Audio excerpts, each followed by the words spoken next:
Play lang ulit natin.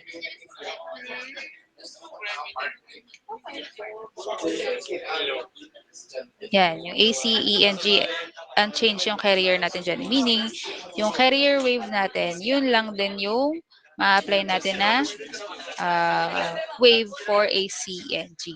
And when it reaches the B or yung positive peak niya, same for B and F, then yung carrier frequency natin is also increased to max. Ibig sabihin, closely spaced na yung cycles natin for the frequency of B and F. So, yan yung itsura niya. So, as you can see, mas maliliit yung distance niya compared to A na naka-zero yung signal. And then C, same ng carrier wave since naka-zero siya. And then D, since it reaches its negative peak or yung pinakamababa, negative peak ng signal, yung carrier frequency natin for this, yung letter D, is reduced to minimum.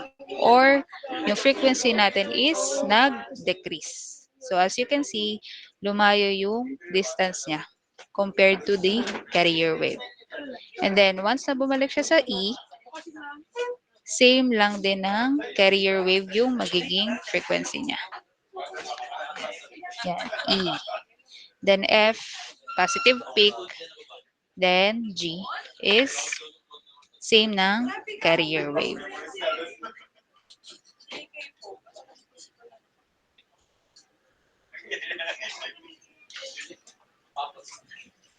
So ito daw frequency natin ng FM channel, itong carrier wave. Without signal input, it's called the resting frequency or yung center frequency. And ito yung allotted frequency natin for the transmitter. So, this is the frequency na nag-change if yung applied signal wave natin reaches its positive peak and its negative peak. So, naintindihan ba yung yung concept natin for FM? Kung kailan nagbabago yung frequency natin?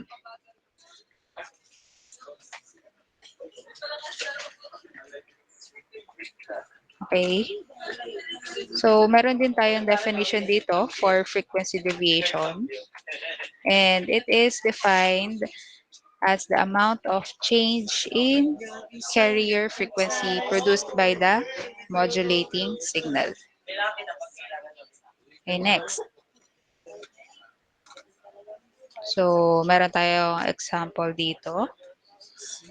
A transmitter operates on a frequency of 915 megahertz. Maximum FM deviation is positive, negative 12.5 kilohertz. What are the maximum and minimum frequencies that occur during modulation? So, sinong gusto sumagot? Anyone? Guess kung paano siya sasagutan.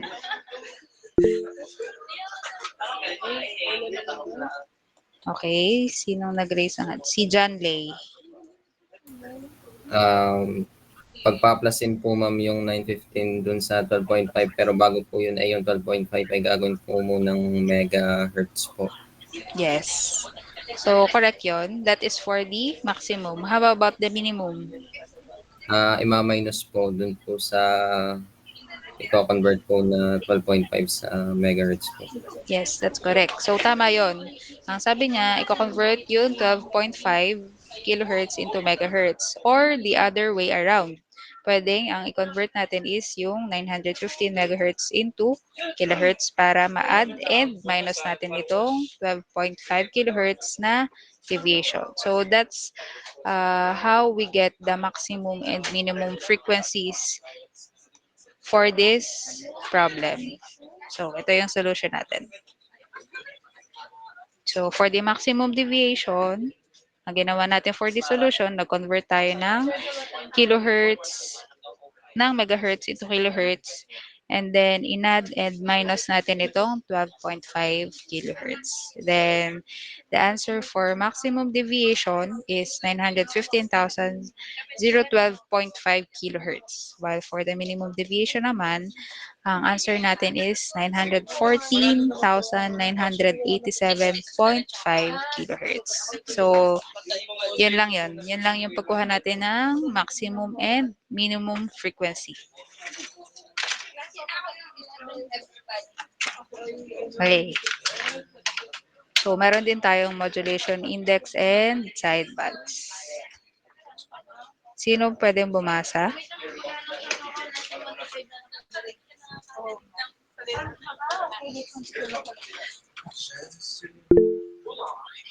Okay, Carl. Modulation index and sidebands. Any modulation process produces sidebands. The, ra- Kindly continue. the ratio of the frequency deviation to the modulating frequency is known as the modulation index or MF. When the maximum allowable frequency deviation and the maximum modulating frequency are used in computing the modulation index is known as the deviation ratio. Okay. So, assess here, any modulation process is nagpo-produce ng sideband. So, meron tayong carrier, meron tayong napoproduce na two-side frequencies or yung tinatawag natin na sidebands. So, yung side frequencies, yun yung sum and difference of the carrier and the modulating frequency. So, meron ulit tayong figure dito. So, in this figure, it is the frequency spectrum of an FM signal. Note that the carrier and sideband amplitudes shown are just examples. The amplitudes depend upon the modulation index MF. So, dito sa figure na to, meron tayong pinapakitang carrier and then lower sidebands and upper sidebands. So, yung carrier, yan yung tinatawag natin na frequency carrier. And then dun sa sidebands natin, depende if nasa lower or upper sidebands, dun tayo nagko-compute for the modulation index. So for example, please also note na yung sidebands natin are spaced from the FC or yung carrier by a frequency equal to FM. So for example, uh, meron tayong modulating frequency na FM which is equivalent to 1000 hertz. Then yung value natin for the sidebands or yung first pair ng sidebands is FC minus 1000 hertz and then do sa upper side naman is FC plus 1000 hertz. Meaning, yung value natin doon sa first pair of sidebands natin is either above or below the carrier by 1000 hertz. How about dun sa second pair ng sidebands natin? If given sa atin yung modulating frequency na 1000, ang magiging second pair of sidebands natin is either below or above the 2 kilohertz. Kasi nga, naka 2 FM na siya. So, depende na lang if nasa lower sideband siya, then we'll use minus. While if nasa upper sideband naman siya, then we'll use plus.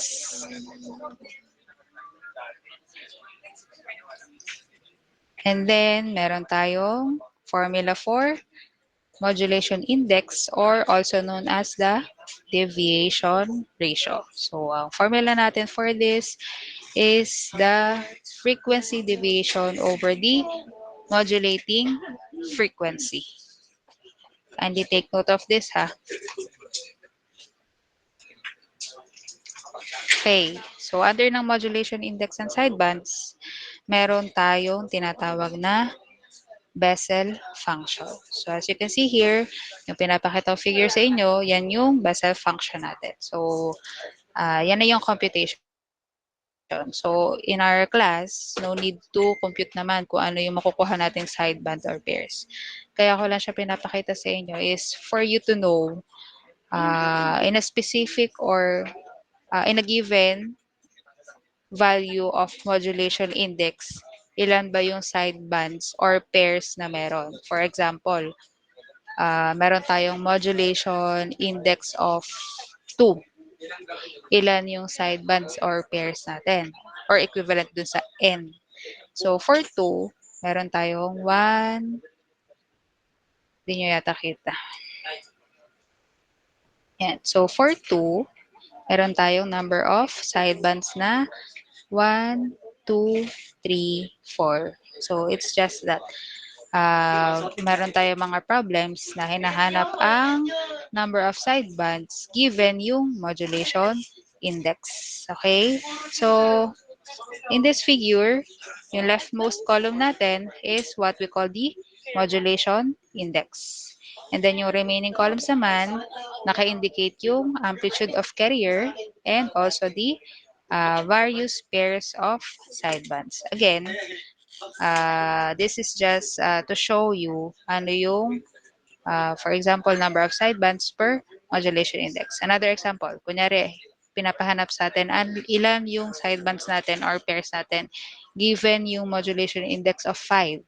So if you can see here in the table, meron siyang 1, 2, 3, 4, 5, 6, 7, 8 sidebands for modulation index of 5. Clear po ba yun?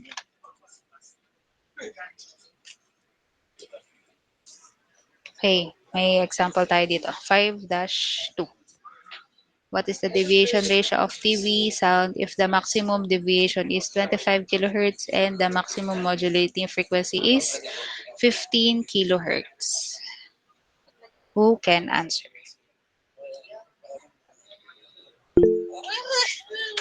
Ninya? 1.667 po. Correct answer is 1.667. Correct. Paano mo 667. nakuha? Dinivide ko lang po yung 25 kilohertz over 15 kilohertz po. Yes, using the anong formula? Formula po ng modulation index. Modulation index, which is frequency deviation divided by modulating frequency.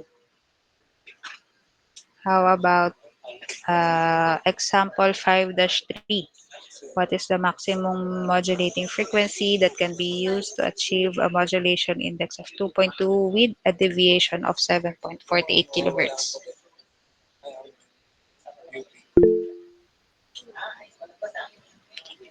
John Ferdinand Radones.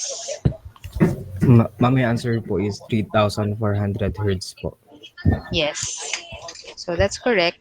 I-rearrange lang natin yung formula for modulation index. Since ang hinahanap sa atin is modulating frequency, our formula will be FD or the deviation of 7.48 kilohertz divided by the modulation index of 2.2.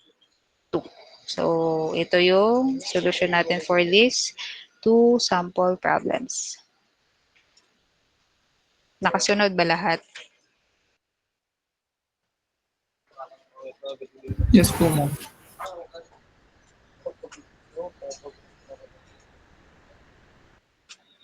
So, bandwidth, I think next time na natin i-discuss yung iba. So, until dito lang muna tayo. Then, continue natin sa kailan yung next meeting natin. Friday po. Continue natin sa Friday yung discussion. Okay? So, pwede na nating i-end yung class. Thank you for attending. Thank you po, ma'am. Thank you.